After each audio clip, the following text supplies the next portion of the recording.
Good evening दोस्तों। Good evening sir. स्वागत है जीके जीएस ग्रुप डिस्कशन में। Thank you sir. तो चलिए आज फिजिक्स और केमिस्ट्री का टॉपिक है, ठीक है।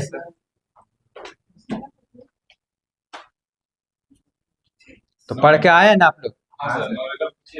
नहीं सर, न्यूमेरिकल में एक हम स्टेप बता देंगे कैसा क्या कौन सा फार्मूला लगाना है, ठीक है। उसके बाद उसी फार्मूला पर आधारित आप लोग को घर में बनाना है, ट्राई करना और सारा बन जाएगा, ठीक है। उम्मीद है, नहीं बनाइएगा तो कहाँ से बनेगा। चलिए, तो पहला क्वेश्चन है कि यहाँ से डायरेक्ट वन लाइनर ये से पूछ देगा, किस कोण से फेंके जाने पर कोई भी वस्तु सबसे अधिक दूरी प्रक्षेपित करती है? 45 डिग्री। बस ये दिमाग में बैठा लीजिए कि 45 डिग्री कोण से अगर किसी वस्तु को फेंका जाए तो वो सबसे अधिक दूरी प्रक्षेपित करेगी, ठीक है।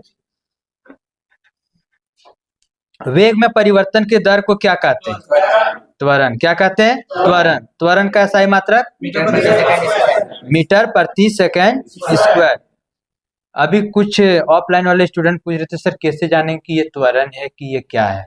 ठीक है, वेग है। तो अगर वहां त्वरण लिख देता है, अक्सर सारा क्वेश्चन में लिखा हुआ है त्वरण, ठीक है। अगर नहीं लिखा हुआ है तो आप इसका मात्रा से जान सकते हैं। जैसे मीटर प्रति सेकंड स्क्वायर दिया हुआ तो क्या हो गया? त्वरण। यही अगर मीटर प्रति सेकंड देता तो क्या हो जाता? वेग हो जाता। क्लियर है? चलिए,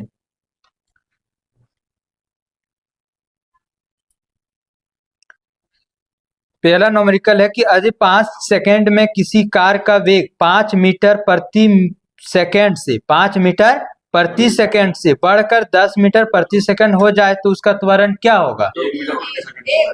क्या हो जाएगा? 1 मीटर प्रति सेकंड स्क्वायर, ठीक है।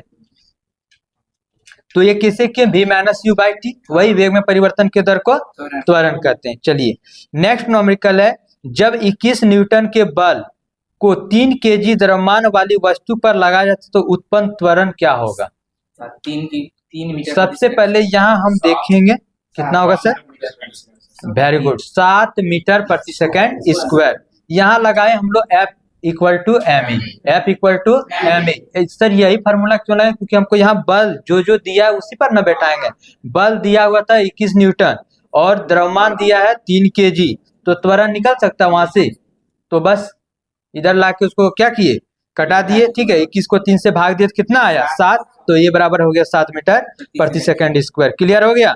इस तरह का जो भी क्वेश्चन आएगा बना लीजिएगा। चलिए, नेक्स्ट क्वेश्चन है, वेग में परिवर्तन के दर को क्या कहते हैं? त्वरण। नेक्स्ट भी वही है, द्रव्यमान दिया है, बल दिया है।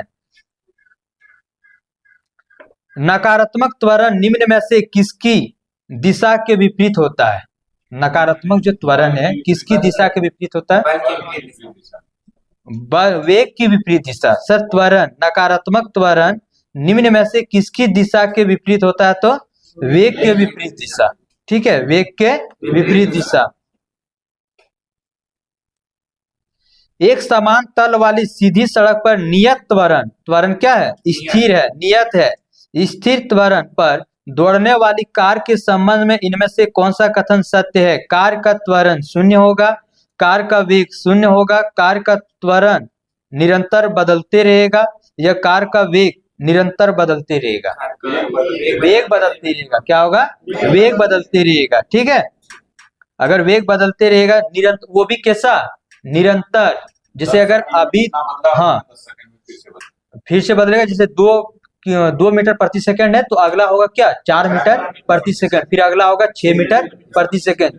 क्योंकि यहाँ जब हम v माइनस यू करेंगे तो यहाँ कीजिए फर्स्ट में या लास्ट में, अंतर वही 2 का आना है, ठीक है। तो निरंतर वेग बदलते रहेगा, तो उस समय त्वरण क्या निकलेगा? समान निकलेगा। क्योंकि यहाँ अगर एक छोटा सा एग्जांपल लेते हैं, जैसे हम बताएं वेग कितना, 2, 4, 6, ठीक है, और समय ले लें 2 सेकंड, समय 2 सेकंड। तो यहाँ जैसे हम v माइनस यू करेंगे तो 4 माइनस 2, 2/2, 1 आया। अब हम लास्ट चल जाएं, वहां 6 में 4 घटाएंगे तो 6 में 4 आया, कितना आया? 2, और फिर वही समय से 2 से भाग दिया, कितना आया? 1। इसका मतलब त्वरण समान है। तो वही बोल रहा है, जब नियत रखेंगे त्वरण को तो वेग निरंतर बढ़ेगा। ऐसा नहीं कि यहाँ 10 बढ़ा तो वहां 20 बढ़ जाएगा, फिर वहां की बार 50 बढ़ जाएगा, ठीक है।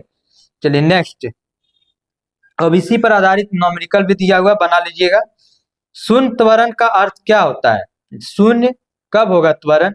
ऑप्शन सुनिए, वस्तु का वेग स्थिर होता है उस समय, वस्तु का वेग कम होगा उस समय, वस्तु का वेग शून्य होगा उस समय, या वस्तु का वेग बढ़ जाता है उस समय। क्या रहेगा? वस्तु का वेग स्थिर रहेगा, समान रहेगा। ठीक है, वस्तु का वेग समान रहेगा तो त्वरण शून्य होगा।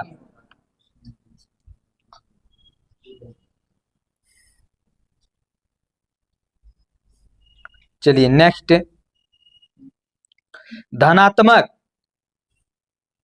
धनात्मक त्वरण का अर्थ क्या होता है? ठीक है, धनात्मक त्वरण का अर्थ क्या होता है? वस्तु का वेग में कमी, वस्तु का वेग में स्थिर, वस्तु का वेग बढ़ जाना, या वस्तु का वेग शून्य होना। वस्तु का वेग बढ़ जाना तो वो क्या हो जाएगा? धनात्मक। अगर वस्तु का वेग घट जाना ऋणात्मक, और स्थिर रहना क्या शून्य हो जाएगा? त्वरण। चलिए तीनों क्लियर हो गया। एक समान वेग से चलती किसी वस्तु का त्वरण डैश होगा। एक समान से चल रहा है, एक समान से चल रहा है, इसका मतलब वेग क्या है? स्थिर है। एक समान से चल रहा है, इसका मतलब वेग स्थिर है, और जब वेग स्थिर है तो इसका त्वरण क्या होगा? शून्य हो जाएगा। क्लियर हो गया। चलिए एक क्वेश्चन बीमा से करते हैं, देखते हैं कौन आंसर दे रहे हैं। त्वरण का बीमा कितना होता है? बता दीजिए। त्वरण का बीमा, त्वरण का बीमा कितना होता है? L0 और T2 क्या हो जाएगा? पहले हम क्या लिखेंगे? मीटर प्रति सेकंड स्क्वायर। ठीक है, अगर इसको बटे में लिखें या फिर ऐसे लिखें तो इसको -2 हो जाएगा।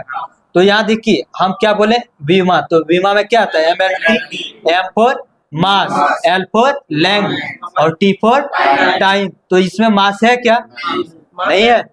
मास नहीं है। नहीं है, हाँ मास नहीं है। ये मीटर, मीटर किसका है? लेंथ। तो यहाँ आ जाएगा M। चलिए ये नहीं है तो इसको सेम रहना, यार M नहीं आएगा। ठीक है, ये 0, इसका मतलब ये नहीं है तो इसका किसी पर पावर 0 क्या होता है? 1 होता है। L पर दिया हुआ पॉजिटिव है ना, तो यानी ये सीधा ये रह जाएगा। अब ये T पर कितना दिया है? -2। यहाँ 1 भी लगा सकते हैं, कोई दिक्कत नहीं है। इसका वैल्यू 1 नहीं हो सकता है, जो है वही होगा। ठीक है, लेकिन इसका वैल्यू 1 हो जाएगा क्योंकि किसी पर पावर 0 रहे तो वो क्या होता है? इस तरह का MLT निकलता है। ठीक है, समझ में आए?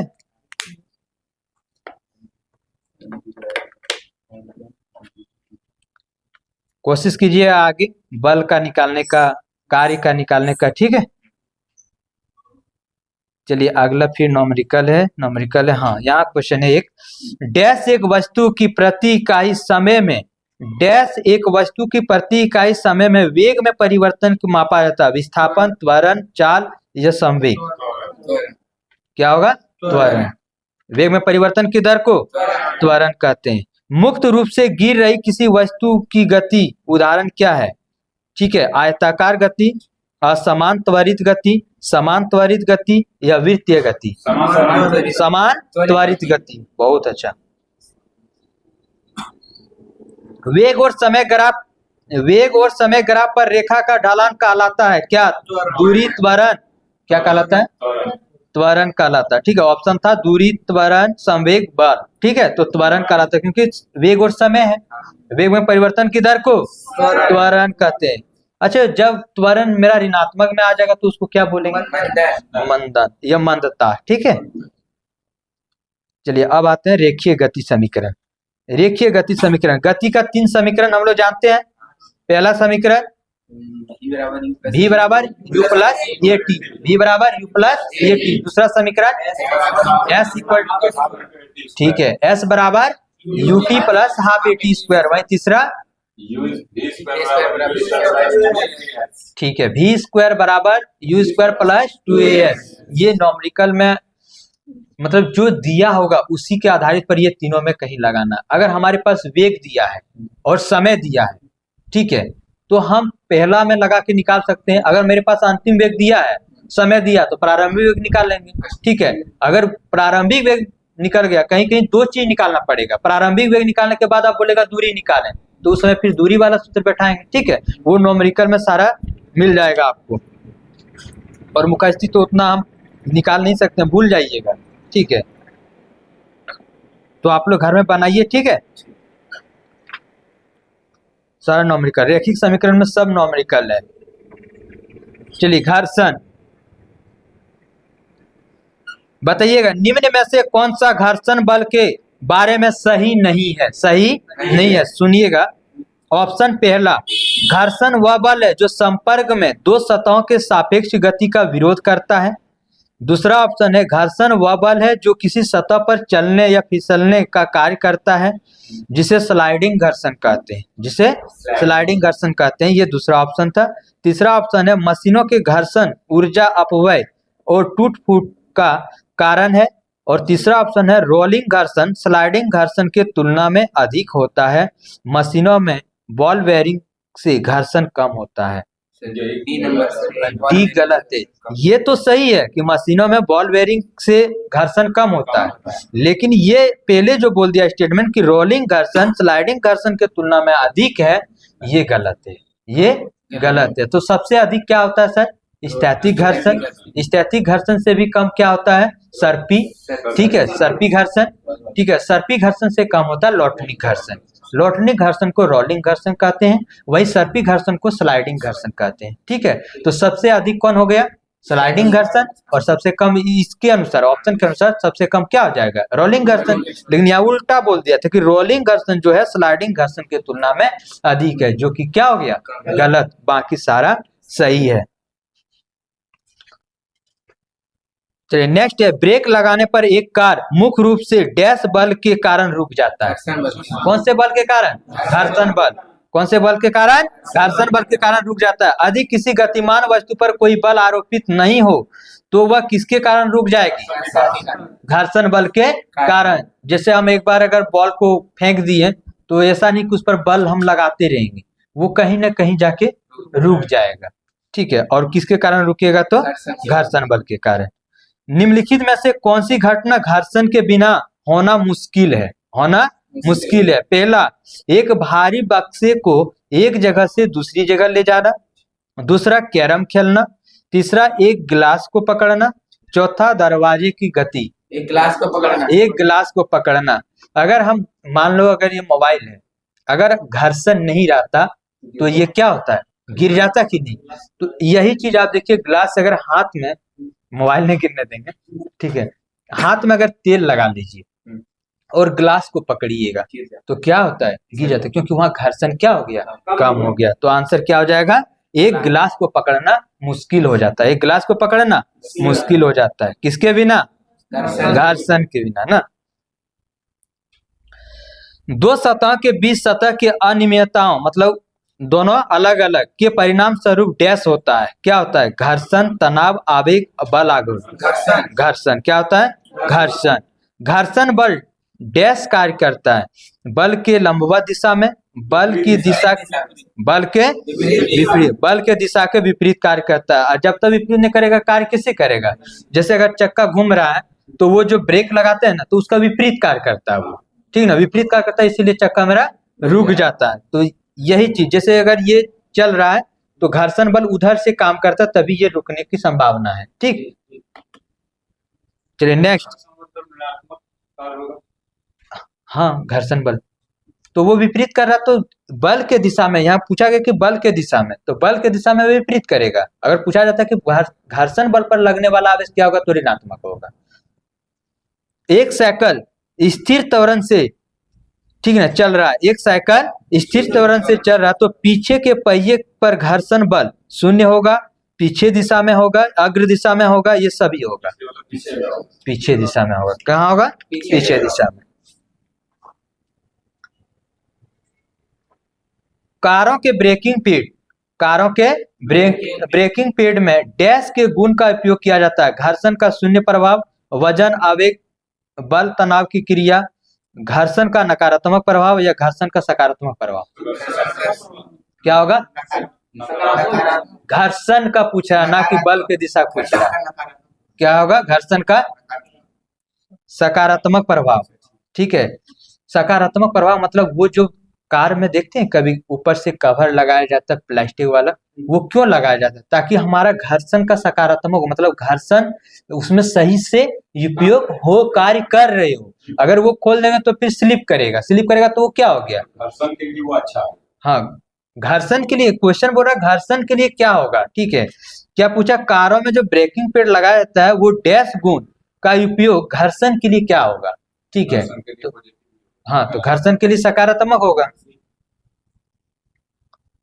बल के लिए नकारात्मक होगा। ठीक है, चलिए अगला, घर्षण द्वारा किया गया कार्य डैश होता है, क्या ऋणात्मक, धनात्मक या शून्य? तो ये तो ऋणात्मक है। सुनिए क्वेश्चन, सुनिए, यही कंफ्यूजन है। घर्षण द्वारा किया गया कार्य डैश होता है, ठीक है, हम जो कार्य कर रहे हैं और घर्षण जो काम करेगा, हम जिस दिशा में काम कर रहे हैं क्या घर्षण भी उसी दिशा में काम करेगा? नहीं, वो तो विपरीत करेगा ना। तो इसका मतलब वो किधर कर रहा है? वो विपरीत कर रहा है। विपरीत कर रहा है, मतलब ऋणात्मक कार्य कर रहा है वो। ये अकॉर्डिंग टू मेरे, ठीक है, मतलब मेरे अनुसार, अगर हम जिधर जा रहे हैं उधर, उसके अनुसार वो क्या हुआ? नकारात्मक कार्य हुआ।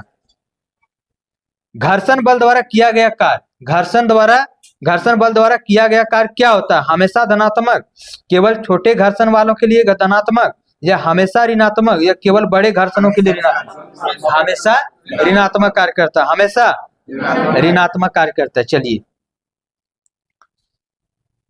सबसे इंपॉर्टेंट यहाँ था, स्थैतिक घर्षण सबसे अधिक होता है, उससे कम सर्पी घर्षण, उससे कम लॉटनी घर्षण। यहाँ से बहुत बार क्वेश्चन पूछा गया कि निम्न में से कौन सा घर्षण सबसे अधिक बल लगता है, कौन सा घर्षण में सबसे अधिक बल लगता है। नेक्स्ट है सरल आवर्त गति, ठीक है। पेंडुलम जानते हैं पेंडुलम? हाँ सर, घूमने वाला सर, हाँ, घूमने वाला गाड़ी में, ठीक है। दोलक जो हार्मोनिक ऑसिलेटर, ठीक है, हार्मोनिक ऑसिलेटर की तरह काम करता है, अतः डैश में इसका प्रयोग किया जाता है। किसमें प्रयोग किया जाता है सर? कलाई के पहनने वाले घड़ी में, धूप के घड़ी में, रेत के घड़ी में, दादाजी के घड़ी में। जब हम हाँ, घंटा लगा रहता है, समझे सर? हम जब ये चीज पढ़ रहे थे ना, तो हम सोचे कि जब कलाई का घड़ी दिया तो दादाजी का घड़ी कौन स्पेशल था, ठीक है, लेकिन दादाजी के घड़ी उसी को कहा जाता है जिसमें पेंडुलम लगा हुआ है।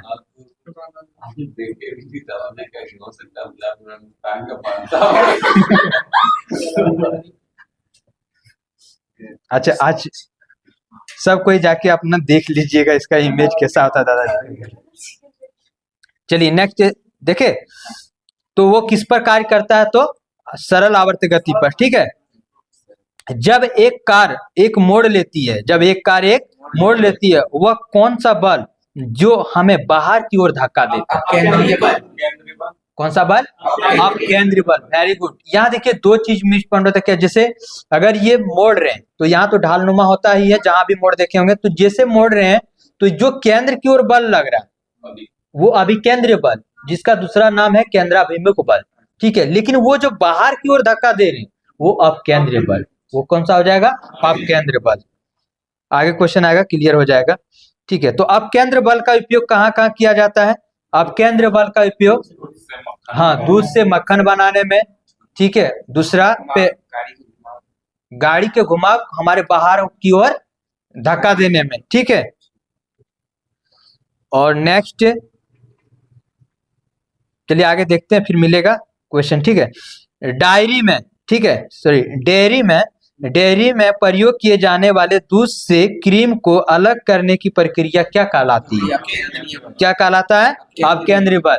जब एक वस्तु एक समान वृत्तीय वेग उत्पन्न करती है तो निम्नलिखित में से कौन सा परिवर्तित होता है? द्रव्यमान, गति, संवेग, दिशा। जब एक वस्तु एक समान वृत्तीय वेग उत्पन्न करती है, ठीक है, वृत्तीय वेग उत्पन्न करती है तो निम्न में से कौन सा परिवर्तन होगा? ठीक है, दिशा में, द्रव्यमान में, गति में या संवेग में? किसमें होगा? दिशा में। किसमें होगा? दिशा में। लट्ठू को घूमना, लट्ठू जान रहे ना? हाँ सर, लट्ठू का घूमना किसका उदाहरण है? कौन सा बल का, सॉरी कौन सा नियम का उदाहरण है वो? अपकेंद्र, अभिकेंद्र, वेरी गुड, अभिकेंद्र, क्योंकि वो अपना केंद्र पर ही घूमता है, ठीक है, वो कहीं बाहर और आगे पीछे बल नहीं लगाता, इसलिए वो अभिकेंद्र पर ही घूमता है, ठीक है। तो वो केंद्राभिमुख बल भी हो सकता है या अभिकेंद्र बल हो सकता है, ठीक है। कार का सड़क पर मुड़ना, कार का सड़क पर मुड़ना कौन सा बल? अभिकेंद्र बल, ठीक है। पृथ्वी का सूर्य के चारों ओर घूमना, अभिकेंद्र बल। साइकिल सवार द्वारा अपनी साइकिल को मोड़ते समय साइकिल को सही केंद्र की ओर झुका लेना, अभिकेंद्र बल। आप लोग भी देखे ही होंगे, जहां मोड़ आता है मेरा शरीर भी ऐसे हो जाता है, लेकिन वही इससे पहले कुछ बताएं कि जो धक्का दे के रखता है वो कौन सा बल देखे? अभिकेंद्र बल। क्लियर है? चलिए नेक्स्ट, यदि कोई पिंड रूपांतरित गति में है, ठीक है, यदि कोई पिंड रूपांतरित गति में है, एक वक्र पथ पर गति करता है, तो इसे कौन सा गति कहेंगे? सरल आवर्त गति, सरल आवर्त रेखीय गति, सरल वक्र रेखीय गति, वक्रीय गति। जब वक्र पथ पर करेगा तो वक्रीय गति, ठीक है। किसी निकाय को एक समान वृत्तीय गति में चलाने में लगने वाले आवश्यक नियत बल को क्या कहा जाता है? ठीक है, किसी भी निकाय को एक समान वृत्त गति में अगर उसको चला रहे हैं तो उस पर लगने वाले बल को क्या कहेंगे? जब कौन हो जाएगा? नहीं सर, अभिकेंद्र होगा, क्योंकि वहां जब इस तरह का नहीं देना कि ये आगे की ओर बाहर की ओर धक्का लगा रहा, तो वो केंद्र की मतलब केंद्र की ओर झुकते हैं तो अभिकेंद्र भी है, और हम कभी कभी केंद्र की ओर घूमना चाहते हैं, इधर घूम जाते हैं तो अभिकेंद्र। यदि एक साधारण लोलक की लंबाई बढ़ा दी जाए तो इसका आवर्तकाल क्या होगा? वेरी वेरी इंपॉर्टेंट क्वेश्चन है, यहाँ समझिएगा। क्या बोले सर? एक साधारण लोलक की लंबाई बढ़ा दे तो इसका आवर्तकाल क्या होगा? बढ़ जाएगा, आवर्तकाल बढ़ जाएगा। आवर्तकाल क्या होता है सर? समय। आवर्तकाल क्या होता है? समय। देखिए ये एक पेंडुलम है, ठीक है, और एक ये पेंडुलम है, ठीक है, इसका लंबाई में वृद्धि किए, ये जो है यहां से यहीं तक कवर करने में जो समय लेगा, लेकिन ये तो यहां से अब यहां तक जितना लंबाई है उतना दूर तक जाएगा, तो जब लंबाई बढ़ाए तो इसका आवर्तकाल क्या होगा? बढ़ जाएगा। ये जब छोटा था तो इसका स्पीड क्या था? ज्यादा चल रहा था। ये जब लंबा होगा तो ये यहाँ जाएगा, फिर ये सुस्त हो जाता है एकदम, फिर यहाँ जाएगा, ठीक है, क्या हो जाएगा? सुस्त हो जाएगा। तो ये सुस्त हो जाएगा और ये तेज हो जाएगा, ठीक है। आगे क्वेश्चन आएगा उस तरह। दोलक के लिए निम्नलिखित में से कौन सा सही नहीं है? ठीक है, दोलक के लिए कौन सा सही नहीं है? ऑप्शन सुनिएगा। पहला, यहां से खैर नहीं हो पाएगा क्योंकि ये नियम है, बता देते हैं। साइन वेव हो जाता है, स्क्वायर वेव हो जाता है, अर्ध स्क्वायर वेव हो जाता है, या साइन या स्क्वायर दोनों होता है। हाँ, तो ये ऑप्शन था दोलक निम्नलिखित में से कौन सा कथन सही नहीं था, तो इसमें अर्ध जो स्क्वायर था वो सही नहीं है, ठीक है सर। आगे क्या था? साइन वेव और स्क्वायर वेव, ये दिमाग में बैठा लीजिए, साइन वेव और स्क्वायर वेव दोलक में होता है। नेक्स्ट क्वेश्चन, एक वृत्ताकार पथ में स्थिर गति वाले पिंड की गति को क्या कहा जाता है? ठीक है ना, वृत्ताकार में है तो देखिएगा ऑप्शन से आंसर दे दीजिएगा आप लोग।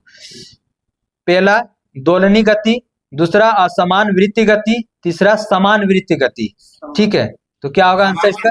समान वृत्तीय गति, ठीक है, परिसंचारी तो होगा ही नहीं, तो समान वृत्तीय गति। एक वृत्ताकार पथ में स्थिर मतलब समान गति से चल रहा तो समान वृत्तीय गति, समान वृत्ति से चल रहा तो समान वृत्तीय गति। किसी दोलक द्वारा एक आयाम पूरा करने में लिया गया समय को क्या कहते हैं?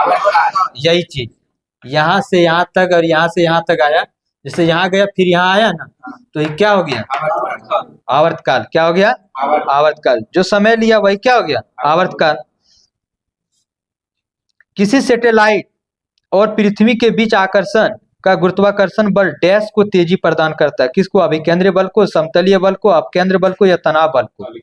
अभिकेंद्रीय बल को, ठीक है, अभिकेंद्रीय बल। झूले पर बैठे लड़के की गति ठीक है। झूले पर बैठे लड़के की गति क्या होता है? एक समान, असमान, वृत्तीय या आवर्तीय? कैसा होता है? आवर्तीय।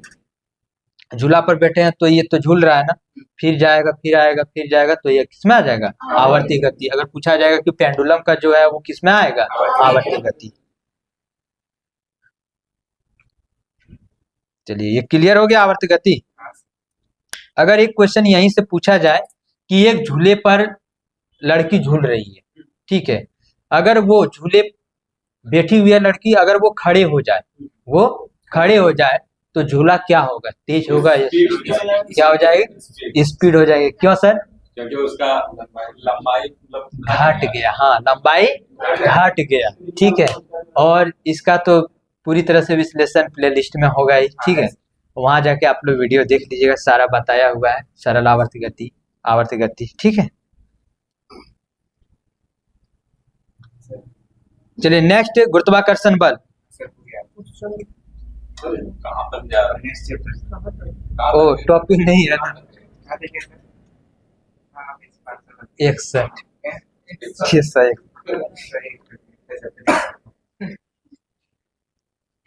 50 तक था। अच्छा, कोई बात नहीं है। फिजिक्स केमिस्ट्री है। चलिए नेक्स्ट आते हैं केमिस्ट्री में, ठीक है। पहला क्वेश्चन है NaCl। NaCl किसका रासायनिक सूत्र है? स्पीड करते हैं। किसका है? नमक का, ठीक है। सोडियम क्लोराइड रासायनिक सूत्र हो गया, और ये किसका रासायनिक सूत्र है? तो नमक का रासायनिक सूत्र NaCl, सोडियम क्लोराइड जो है लवण, जो बनता है किससे? HCl और NaOH। अगर वहां देखा जाए प्रबल और दुर्बल लगा दें तो प्रबल अम्ल और प्रबल क्षार। HCl एक हो गया प्रबल अम्ल, और वहीं सोडियम हाइड्रोक्साइड प्रबल क्षार, और दोनों को जैसे ऐड करेंगे तो उदासीनीकरण अभिक्रिया। कौन सा अभिक्रिया होता है इसमें?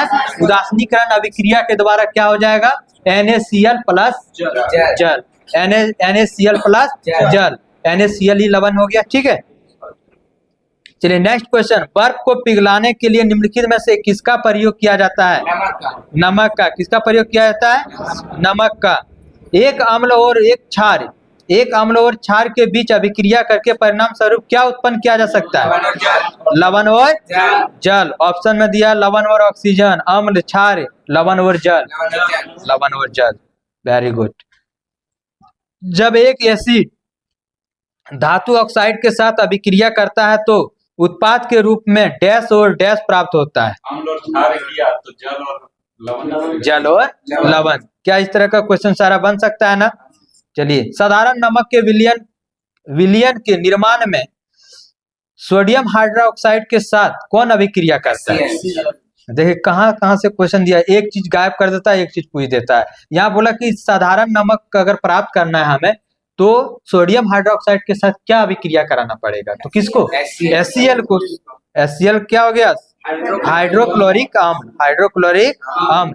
उस लवण का उदाहरण निम्न में से कौन सा है जिसके जलीय विलयन का pH मान 7 से कम है? 7 से कम है। ऑप्शन है sodium chloride, sodium bicarbonate, sodium carbonate, ammonia chloride. तो अमोनिया क्लोराइड का 7 से कम है। तो यहाँ से दिमाग में बैठा लीजिए कि 7 से अधिक किसका? तो सोडियम क्लोराइड तो होगा ही, ठीक है। सोडियम बाइकार्बोनेट और सोडियम कार्बोनेट। 7 से कम अम्ल, 7 से अधिक क्षार, 7 उदासीन। साधारण नमक का सूत्र हाइड्रोजन क्लोराइड का सूत्र जिसको कहते हैं हाइड्रोक्लोरिक अम्ल का क्या होगा? Potassium hydroxide KOH, sodium hydroxide NOH। Sodium hydroxide, potassium hydroxide दोनों क्या है? प्रबल क्षार है। वहीं हाइड्रोक्लोरिक अम्ल जो है वो प्रबल अम्ल है। लवण के संबंध में निम्न में से कौन सा कथन सही है? लवणों का pH मान 1 होता है। सही है? गलत है। यहाँ पूछ रहे हैं कौन सा सही है, ठीक है। लवण, अम्ल और क्षार का संयोजन धातु के साथ तीव्रता से अभिक्रिया करता है? नहीं। ये भी गलत हो गया। लवण का सबसे आम रूप साधारण नमक सोडियम हाइड्रोक्साइड और सल्फ्यूरिक के संयोजन से होता है? नहीं सर। लवण उदासीनीकरण अभिक्रिया द्वारा अम्ल और क्षार का संयोजन करते हैं? अभी तुरंत बताएं। ठीक है, तो ये सही था। तो वहां सल्फ्यूरिक अम्ल की जगह क्या हो जाता है? अगर देते हैं हम लोग सही तो HCl हाइड्रोक्लोरिक अम्ल। चलिए पीएच मान, पीएच जो स्केल है उसका खोज किसने किया था सर? सोरेनसन ने। किसने किया था? सोरेनसन। और पीएच स्केल कहां से कहां तक मापता है? पीएच मान 0 से 14। कभी भी ऑप्शन में 0 से 16 भी देके आपको स्टेटमेंट में दे सकता है वो। ठीक है, आगे मिलेगा भी। चलिए नेक्स्ट क्वेश्चन है पीएच से। इनमें से किसका पीएच का मान शुद्ध जल से कम होता है? शुद्ध जल का पीएच मान 7, तो उससे कम किसका आता है वो बताना है। Sodium hydroxide, ammonia hydroxide, milk of magnesia, जठर रस। किसका? जठर रस। जठर रस एक क्या है? अम्ल है, तो उसका पीएच मान 7 से कम होगा। तो जठर रस का पीएच मान कितना होता है? कितना होता है? 1.2। कितना होता है? 1.2। चलिए नेक्स्ट, मिल्क ऑफ मैग्नीशिया का पीएच मान कितना होता है?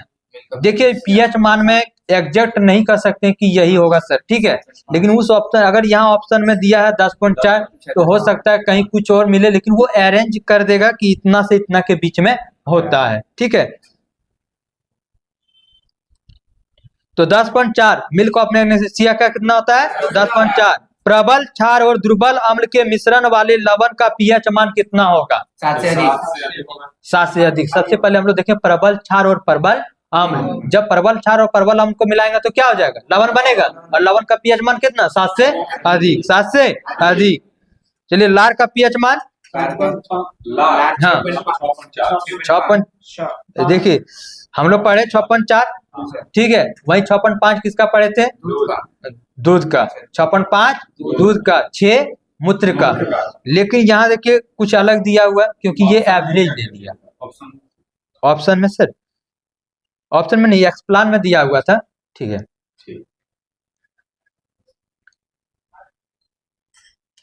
यहाँ दिया लार का 5.8, ठीक है, इसीलिए हाँ भावनाओं में कोना नहीं सबका। ठीक है, जो हम लोग पढ़े हैं, जो याद है वो सही है सर, वो उसी तरह एग्जाम में भी पूछा जाता है। ठीक है, एक भी सही। बताइए 7.4 किसका है? अगर डायरेक्ट पूछे 7.4 किसका है तो तुरंत मुंह से निकलता है रक्त का सर, लेकिन यहाँ दिया है लार का भोजन से पहले। लार का भोजन से पहले, भोजन नहीं किया तो लार का कितना है? 7.4। लेकिन हाँ 7.4, हाँ ये पहले 7.8 बाद में, 5.8 हाँ खाने के बाद। खाने के बाद तो थोड़ा सा कम हो जाता है। हाँ कम लेता है। चलिए अगला देखिएगा, और बहुत आसान क्वेश्चन है। ठीक है, प्रबल अम्ल और प्रबल क्षारक के लवण उदासीन होते हैं और उनका पीएच मान 7 होता है। जी बिल्कुल सही। कथन 2, प्रबल अम्ल और दुर्बल क्षार के लवण अम्लीय होते हैं। प्रबल अम्ल और दुर्बल क्षार के लवण अम्लीय होते हैं जिसका पीएच मान 7 से कम होता है। सेकंड वाला फिर से बोले सर, फिर से ऑप्शन सुनिएगा। पहला था प्रबल क्षार प्रबल अम्ल जिसको जो उदासीन होगा और उसका पीएच मान 7 होगा। दूसरा कथन था कि प्रबल अम्ल और दुर्बल क्षार है और उसका पीएच मान 7 से कम होगा। बिल्कुल सही है ना, क्योंकि जब प्रबल अम्ल है तो ये मजबूत है और क्षार कमजोर है, तो खत्म हो गया, तो ये अम्ल ही होगा, और अम्ल होगा तो 7 से पीएच मान कम ही होगा। चलिए नेक्स्ट, अम्ल वर्षा का पीएच मान। अम्ल वर्षा का पीएच मान कितना होता है? 5.6। बहुत अच्छा।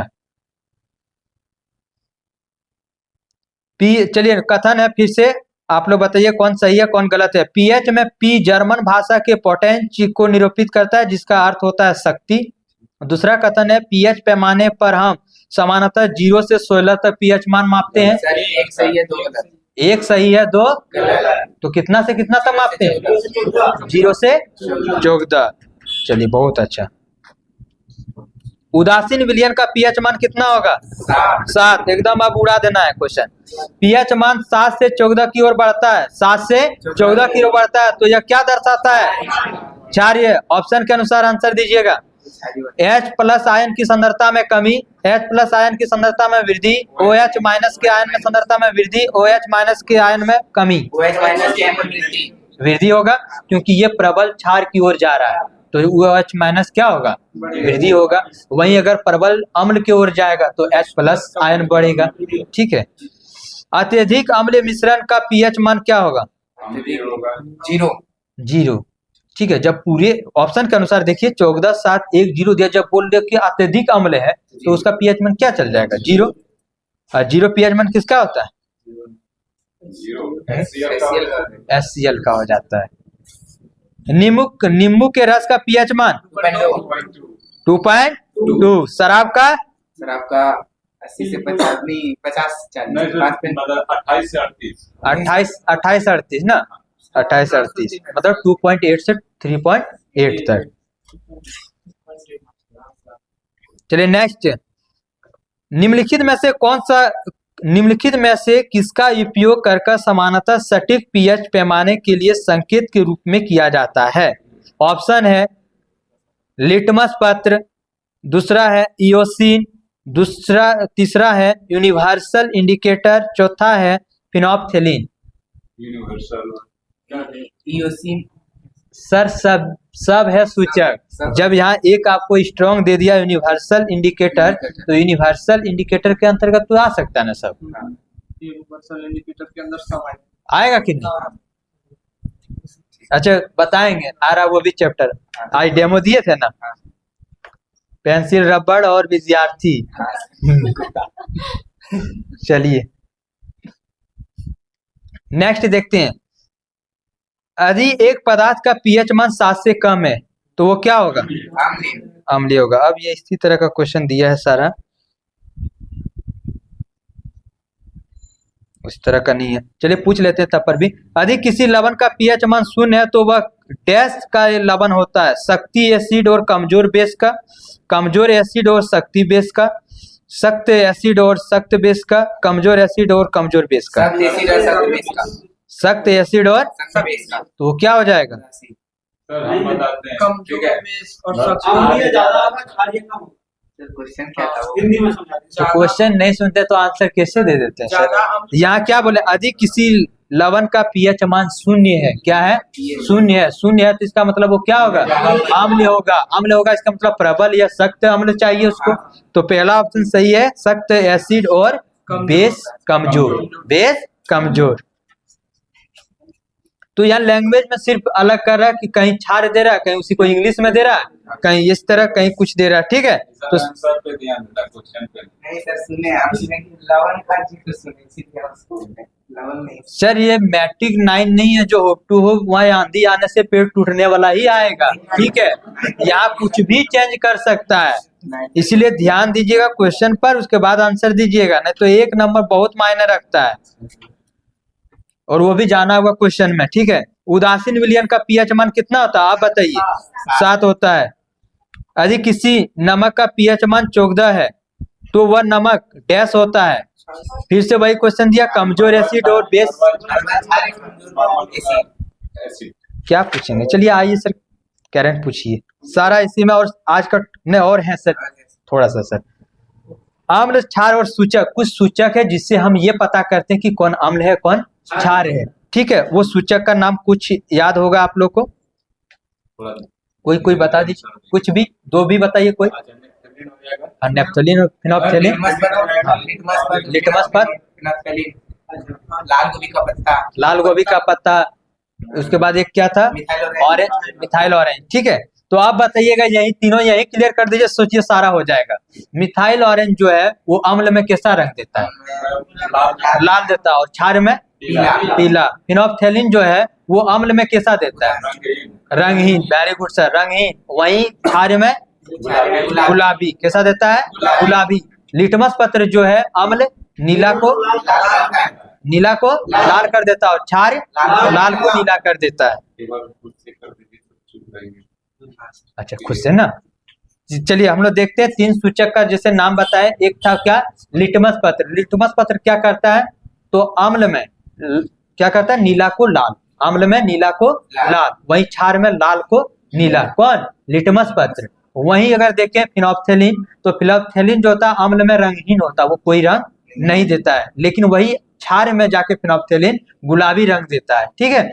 और एक आया मिथाइल ऑरेंज। मिथाइल ऑरेंज अम्ल में लाल रंग देगा, अम्ल में लाल रंग देगा, लेकिन क्षार में पीला रंग, पीला रंग, ठीक है, क्षार में पीला रंग। अब क्वेश्चन पूछे, निम्नलिखित में से वह कौन सा अम्ल क्षारक सूचक नहीं है, ठीक है, अम्ल क्षारक सूचक नहीं है। Phenolphthalein, methyl orange, litmus, starch paper. Starch paper question बन रहा है, अगर एक मिश्रण नीले लिटमस को लाल कर देता है, नीले लिटमस को लाल कर देता है, तो उसका पीएच मान कम क्या होगा, कम। यहाँ दिमाग क्या लगा सर कि नीले को लाल कौन करता है, अम्ल करता है, अम्ल का पीएच मान कितना होता है, 7 से कम होता है। तो इस तरह का भी क्वेश्चन देगा तो इन्हें बोलिएगा सर ये तो बताए नहीं किए, तो यहाँ अपना भी कॉमन सेंस लगाना, तो जिसका पीएच मान कम होगा वो अम्ल होगा, मतलब 7 से कम होगा तो अम्ल होगा, और वो क्या करेगा, नीला को लाल कर देगा। इस तरह क्वेश्चन बन जाएगा ना।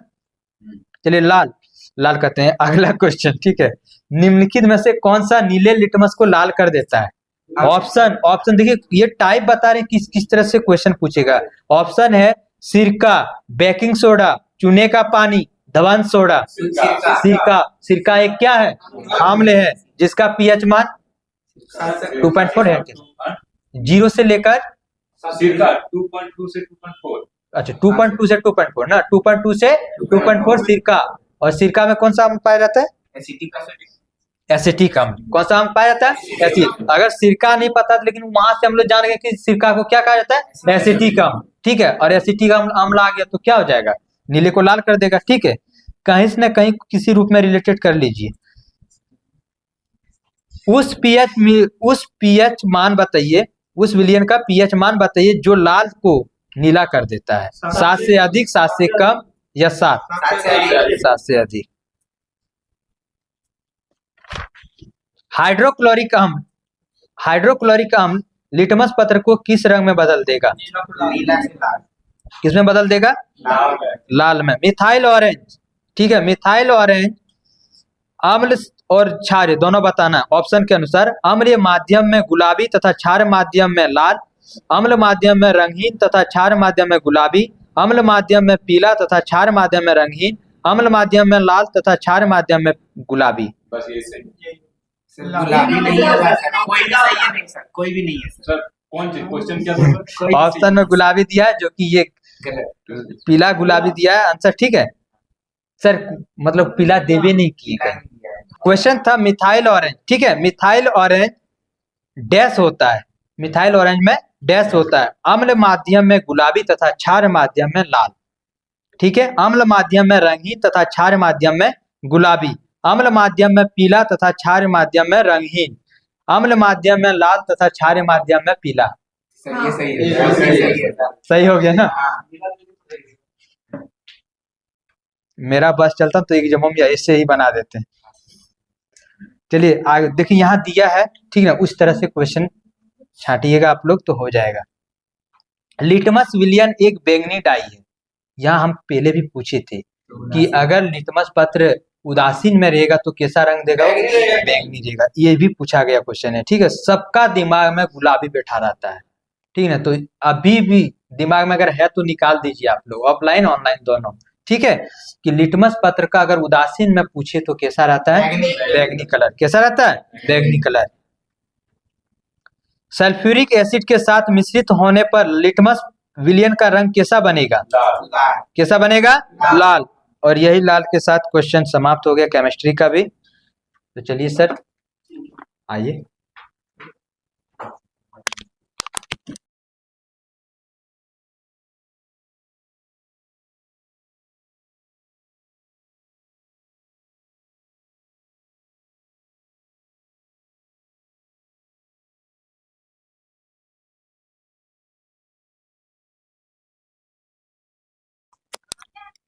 चलिए तो जय हिंद साथियों सभी को।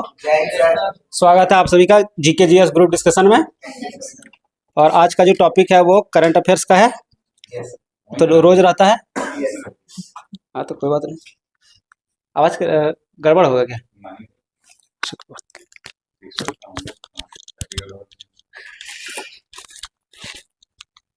चलिए स्टार्ट करते हैं।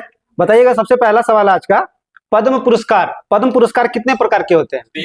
3 प्रकार के। कौन कौन सा? हाँ, कौन कौन सा? पद्म विभूषण, पद्म भूषण और पद्म श्री। ठीक है, तीन टाइप का होता है। तो बताना आप सभी को, पद्म विभूषण कितने व्यक्तियों को दिया गया 2024 में? 5 व्यक्तियों को। ठीक है, 2024 में पद्म विभूषण जो है 5 व्यक्तियों को दिया गया है। और बताना है पद्म भूषण 17 व्यक्तियों को। ठीक है, पद्म भूषण 17 व्यक्तियों को। वहीं बताना है पद्म श्री 110 व्यक्तियों को। ठीक है, 2024 में 110 व्यक्तियों को दिया गया है। अब आते हैं 75वां एमी अवार्ड्स। ठीक है, 75वां एमी अवार्ड्स 2024 के बारे में बताना है। Best comedy series. ठीक है, द बियर। क्या नाम है? The bear. Best comedy series the bear. वहीं बताना है बेस्ट एक्टर कॉमेडी के लिए। क्या नाम है? एलन। ठीक है, किसके लिए दिया गया है? द बियर के लिए। ठीक है, क्या नाम है इसका? एलन।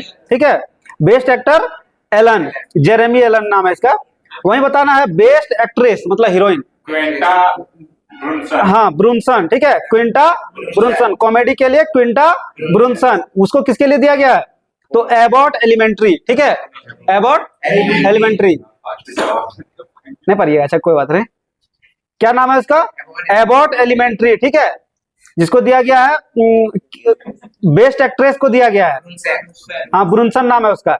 बताइएगा बेस्ट डायरेक्टर क्रिस्टोफर। ठीक है, नाम रखना है याद उसका, क्रिस्टोफर। क्या नाम है? क्रिस्टोफर। Best director Christopher. इसको किसके लिए दिया गया है? द बियर के लिए। ठीक है, बताना है best drama series, best drama series succession. क्या नाम है? Succession. Best drama series succession. तो ये सब अभी हम पढ़ रहे थे, क्या पढ़ रहे थे? Emmy award. ठीक है, 75वां एमी अवार्ड 2024। अब आते हैं 54वां भारतीय अंतर्राष्ट्रीय फिल्म महोत्सव 2023। तो बताना है भारतीय अंतर्राष्ट्रीय फिल्म महोत्सव 2023 का आयोजन कहाँ किया गया? गोवा में। कहाँ किया गया था? गोवा में। चलिए बताइए इसमें बेस्ट फिल्म। ठीक है, बेस्ट फिल्म का नाम बताना है जिसको भारतीय अंतर्राष्ट्रीय फिल्म महोत्सव में सम्मानित किया गया है। तो बेस्ट फिल्म का नाम इंडलेस बॉर्डर। क्या नाम है? Endless border. ठीक है, बेस्ट फिल्म इंडलेस बॉर्डर। कौन सा, कहाँ का है ये फिल्म? ईरानी फिल्म है। ठीक है, ये फिल्म ईरानी फिल्म है, ईरान का है ये। वहीं बताना है बेस्ट एक्ट्रेस का नाम, एक्टर का नाम, हाँ जिसको भारतीय अंतर्राष्ट्रीय फिल्म महोत्सव में सम्मानित किया गया। बेस्ट एक्टर तो नाम है इसका पोरिया रहीमी। ठीक है, क्या नाम है? पोरिया रहीमी। किस फिल्म के लिए दिया गया है? तो इंडलेस बॉर्डर। क्या नाम है? Endless border. ठीक है, वहीं बताना है बेस्ट एक्ट्रेस का नाम, हाँ थियरी। ठीक है, थियरी। क्या नाम है? Milene Thierry. ठीक है, बेस्ट एक्ट्रेस मिलेनी थियरी। किस फिल्म के लिए? Part of fools. क्या नाम है? Part of fools. ठीक है, कौन सा film? Party of fools, sorry party of fools. ठीक है, फूल्स, पार्टी ऑफ फूल्स मतलब वही मूर्ख वाला फूल्स। ठीक है, अगला बताना है बेस्ट डायरेक्टर का नाम। Best director Stefan. ठीक है, स्टेफन कमांडर। ठीक है, क्या नाम है? Stefan Commander. याद रखना आपको, स्टेफन। क्या नाम रखना है? स्टेफन। ठीक है, बेस्ट डायरेक्टर स्टेफन। इसका फिल्म का नाम बताइए, क्या नाम है? नहीं, लेसन। कौन नाम है? बलगास लेसन। ठीक है, बलगास लेसन। बताना है वहीं पे स्पेशल जूरी अवार्ड किसको दिया गया है? ऋषभ शेट्टी। ठीक है, हाँ क्या दिया गया? स्पेशल जूरी अवार्ड किसको दिया गया है? ऋषभ शेट्टी। बताना फिल्म का नाम कंतारा। कौन सा फिल्म? जोर से बोलो, कंतारा। बहुत अच्छा। बताइए ICFT यूनेस्को गांधी पुरस्कार किसे दिया गया है? ड्रिफ्ट। ठीक है, ड्रिफ्ट को दिया गया है। क्या दिया गया? ICFT यूनेस्को गांधी पुरस्कार। ठीक है, वहीं बताना है बेस्ट वेब सीरीज पुरस्कार किसे दिया गया? Panchayat lesson season 2।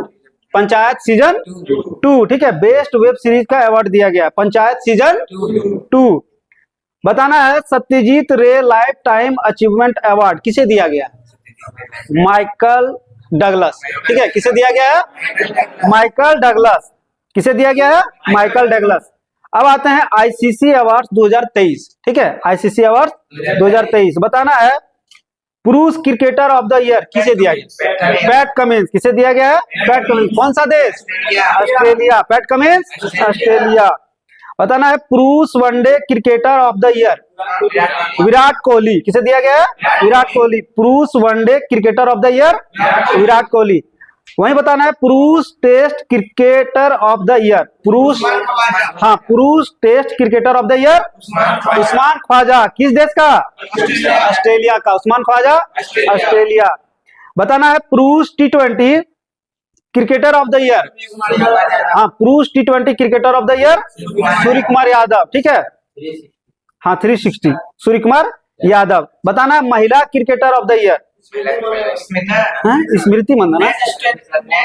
Net Sciver. ठीक है, नेट साइबर ब्रंट। ठीक है, नेट साइबर याद रखना, नेट साइबर। तो बताना किस देश की है? नहीं, इंग्लैंड। हाँ, किस देश की? इंग्लैंड की। अब आता है सीएट क्रिकेटर पुरस्कार 2024। ठीक है, सीएट क्रिकेटर पुरस्कार 2024। बताना लाइफ टाइम अचीवमेंट अवार्ड किसे दिया गया? राहुल द्रविड़। किसे दिया गया? Rahul Dravid. Life time achievement award Rahul Dravid. बताना सर्वश्रेष्ठ अंतर्राष्ट्रीय क्रिकेटर पुरुष में रोहित शर्मा। किसे दिया गया है? रोहित शर्मा। बताना है सर्वश्रेष्ठ एक दिवसीय बल्लेबाज। ठीक है, पुरुष में बल्लेबाज। ठीक है, हाँ, एक दिवसीय मतलब वनडे बल्लेबाज कौन है? विराट कोहली। बताना है सर्वश्रेष्ठ गेंदबाज पुरुष में टेस्ट गेंदबाज। ठीक है, रविचंद्र अश्विन, आर अश्विन। ठीक है। बताना सर्वश्रेष्ठ भारतीय महिला बल्लेबाज, ये है स्मृति मंदाना। अब की बार आपका सही हुआ। ठीक है, क्या नाम है? स्मृति मंदाना। ठीक है, सर्वश्रेष्ठ भारतीय महिला बल्लेबाज। ठीक है, स्मृति मंदाना। बताना है वहीं पे अब अगला बीसीसीआई अवार्ड 2022-23। ठीक है, इसमें बताना है सर्वश्रेष्ठ अंतर्राष्ट्रीय क्रिकेटर पुरुष में शुभमन गिल। ठीक है, किसे दिया गया है? शुभमन गिल। सर्वश्रेष्ठ अंतर्राष्ट्रीय क्रिकेटर शुभमन गिल। सर्वश्रेष्ठ अंतर्राष्ट्रीय क्रिकेटर महिला में बताना है दीप्ति शर्मा। को क्या नाम है? दीप्ति शर्मा।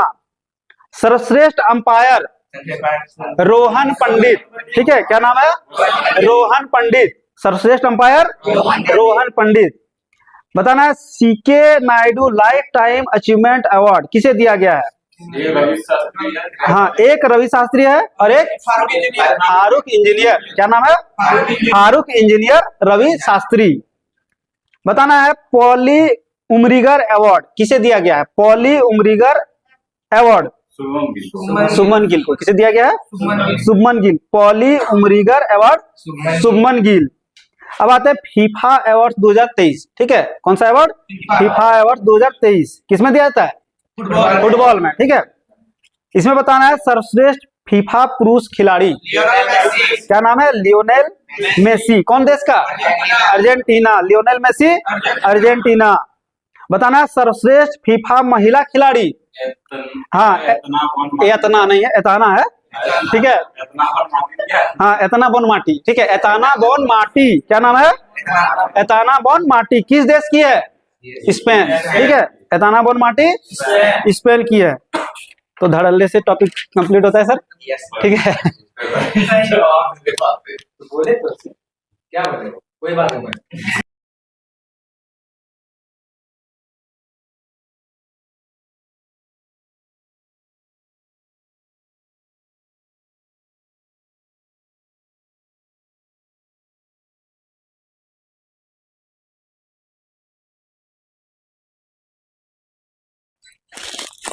तो आज का टॉपिक यहीं पे कंप्लीट होता है साथियों। अब मिलते हैं अगले क्लास में, और अगला जो टॉपिक रहेगा वो आपको अभी थोड़ा देर में अपलोड कर दिया जाएगा, जो टेलीग्राम चैनल पे आपको मिल जाएगा। तो मिलते हैं अगली क्लास में। आज के लिए जय हिंद।